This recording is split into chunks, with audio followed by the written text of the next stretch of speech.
La corruption aux Comores. Pourquoi la corruption? D'où vient-elle? Et pourquoi tant de corruption à la fois dans nos villages, dans nos associations et au sommet même de l'État? Bien entendu, on ne peut pas parler d'une corruption innée.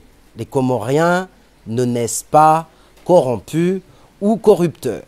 Il y a bien quelque chose qui fait que, aujourd'hui, dans les associations, dans nos villages, au sommet même de l'État, la corruption gangrène la vie sociale comorienne.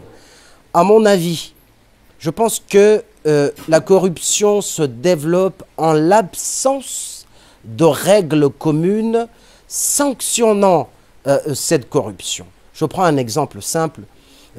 Un être humain est régi par 2 voire 3 règles, peut-être même un peu plus. Il y a la règle, j'allais dire, la morale, la conscience morale qui fait que je ne fais pas ceci parce que ceci est mal. Il y a aussi la conscience religieuse, ou j'allais dire la morale religieuse qui fait que je ne commets pas tel acte parce que cela n'est pas bien selon ma religion. Il y a une autre règle qui cette fois est une règle soit sociale, soit juridique. Je ne commets pas tel acte parce que je serai sanctionné.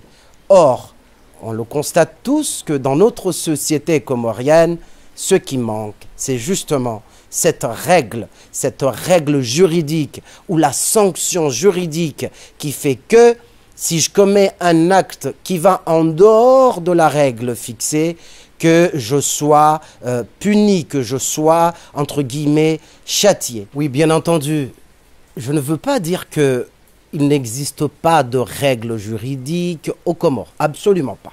Ces règles existent bel et bien. Mais la question, c'est si elles ne sont pas appliquées. La règle morale, je veux dire la morale religieuse existe. L'islam est là. Et l'islam interdit le vol. Les gens savent pertinemment que l'islam interdit le vol. Mais ils volent quand même. Les gens ont leur propre conscience morale qui leur disent ou qui leur dit ne volez pas, ne succombez pas à cette tentation de la corruption du vol. On sait que c'est mal ce qu'on fait, mais malheureusement, les gens le font. Alors, il nous reste une seule solution, c'est d'avoir une justice forte, efficace et qui applique la règle juridique à 100%, j'allais dire. On peut prendre un exemple pour terminer, un exemple simple.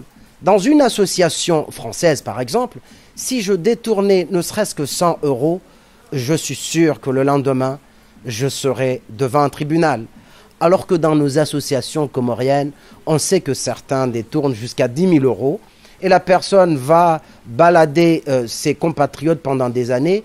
On finira par oublier, on ne portera jamais plainte. Et c'est ça la corruption. Est-ce que nous, d'un côté, nous n'y participons pas, soit activement, soit un peu passivement, en laissant faire?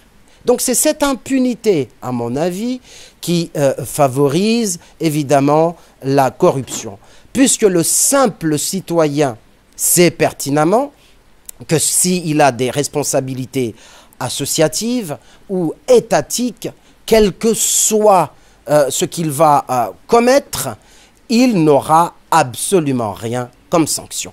D'ailleurs, je pense là tout simplement à une chose qui montre cette mentalité qui est la nôtre. Cette mentalité veut que quand on parle de la chose publique, on parle d'un bien du gouvernement. On dit, l'inu gari la sirkali, inu nyumba ya sirkali, inu mali ya sirkali. Or, le gouvernement ne possède rien du tout. Donc c'est une erreur déjà de dire que la voiture appartient au gouvernement. Ça montre un peu à quel point nos structures elles-mêmes ou notre mentalité elle-même engendre la corruption. Puisque octroyer la maison au gouvernement, octroyer le bien de l'État au gouvernement revient à lui dire vous pouvez en faire ce que vous voulez. Donc la corruption, on peut bien la combattre, mais à une seule condition, installer une justice forte, un État fort qui veut bien combattre la corruption. Merci de m'avoir écouté.